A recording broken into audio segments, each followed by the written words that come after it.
چرته د زنانه پي یعنی شوده هغه په اوبو کې مکس کی یا په دوی کې مکس کی او ماشوم لیور کی آیا د سره رضاعت ثابتېږي او کنه محترمو اکثر داسې کېږي چې ماشوم د پاره ډاکټر یا چې کوم ماهره کس وي حکیم ایو دا شرط کې غوستي وي چې را دی لري خپل مور پي ورکی خو داسې حال کې چې د سره د دوی مکس کوي یا د اوبو سره مکس کوي د ماشوم د ورکوي نو آیا دې کې د رضاعت څه مسله ده نو محترمو دا خبره یاد ساتئ او دا لازما خبره ده او ما تاسو ته ویلي مو چې د رضاعت په مسله کې ډېر زیات احتیاط پکار دی داسې موږ اورېدلي هم دي چې خویندې رضعي خویندې هغه خپل لور ته چې کوم دی هغه په نکاح شوي ولې د څه د وجې نه د بېعقلۍ د وجې نه د ناپوهۍ د وجې نه چې ځان یې پوه کړی نه دی او خپل اهل او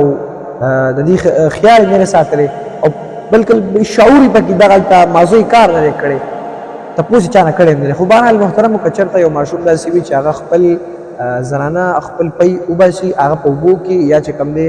په دوی کې مکس کی او ماشوم باندې یوز کړي نو آیا د سره رضاعت ثابتېږي او که نه علما دا دي چې که چېرته د زنانه دغه پي دا زیاتو په اوبو باندې صحیح ده جي نو بیا دلته رضاعت چې کوم دی ثابت شو او که چېرته یو شانتي اوبه هم یو شانتي وي او پي هم یو شانتي بیا هم چې کوم دی رضاعت ثابتېږي او که چېرته اوبه یا دوی زیاته وه او پي کم بیا په دې صورت کې رضاعت نه ثابتېږي نو تاسو کوشش کوئ د رضاعت په مسله کې چې څومره زیات احتیاط وشي که نه دا بهتره